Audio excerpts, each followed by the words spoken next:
Morning. Today is Tuesday. So, sa labas ako. Pupunta pala ako sa shops magtingin-tingin for a reason.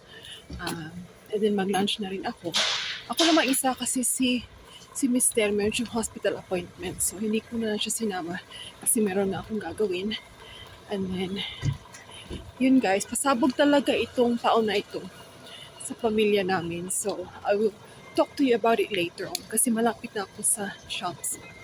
And then, yun nga guys, I'm still not feeling great. Ay, naku, grabe ito.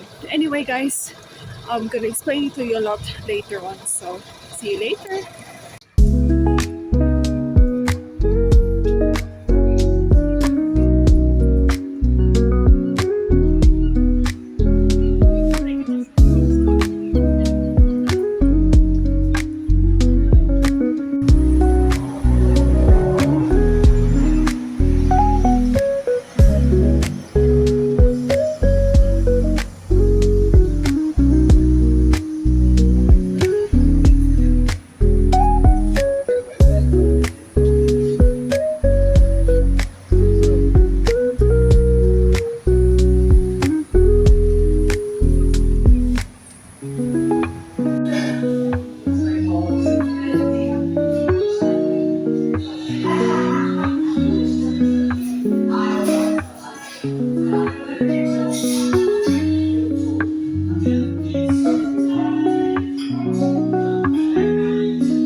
Sa bahay na ako. So, bumili na ako ng cake.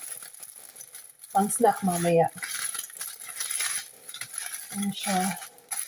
Victoria sponge na cake na meron siyang cream at saka jam. Ay, di pala. Akala ko. Ano pala siya? Banana? I think banana and vanilla cake. Ayan siya guys. So, yan. Masarap po. Yan. So, kainin natin yan mamaya. Tikman natin. Sabi daw nila, it's a very nice cake. Masarap daw. So, we will see. And guys, mag-ano na rin ako dito sa aming recycle. Ayan o, tingnan nyo. Nakita niyo ba yan? Ang dami. Ito yung plastic, ito yung box, ay, carton, mga ganon, boxes, parang ganon. So, I will have to put them away, guys, kasi bukas na yung collection ng recycling namin. So, meron kaming separate na para siyang plastic na container for sa boxes, sa carton, tapos meron din sa plastic. So, I have to separate them and put them in the container for collection tomorrow. So, gagawin ko yan mamaya. So, ayan. It's already 2 o'clock, guys. So, malapit na rin matapos ang school ng youngest ko, si Sam. So, ayan guys, yung pasabog pala na sinabi ko kanina, ano siya, teka lang ha. Ipapahina ko muna yung volume ng TV. So, ayan, yung pasabog ko pala na sinabi ko kanina is about, before Christmas, teka lang ha, kasi gustong magwiwi ata itong aso namin, si Lucy. Do you wanna go out? Do you wanna go out? Say hi. Hi. Yes, hi. So, I think she wants to go out, guys, para makaihi din siya. Okay, off you go.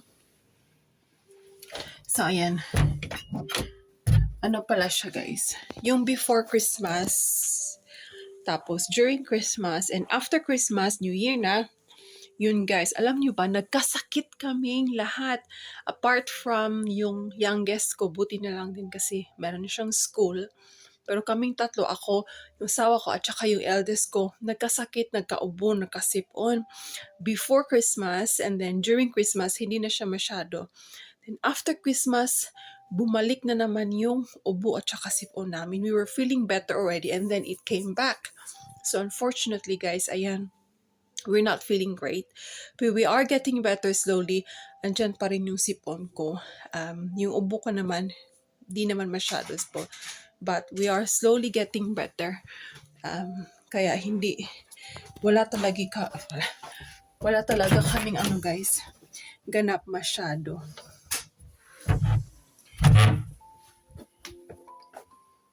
Kasi nga nagkasakit kami.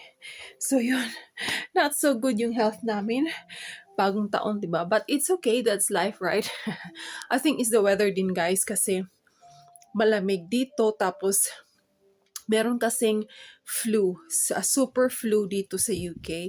It's a very not so good na sakit. Most people, or I know that a lot of people has got it or are suffering from it. So flu na yun nga sipon ubo. It's been going around daw sabi nila since nag-winter kami.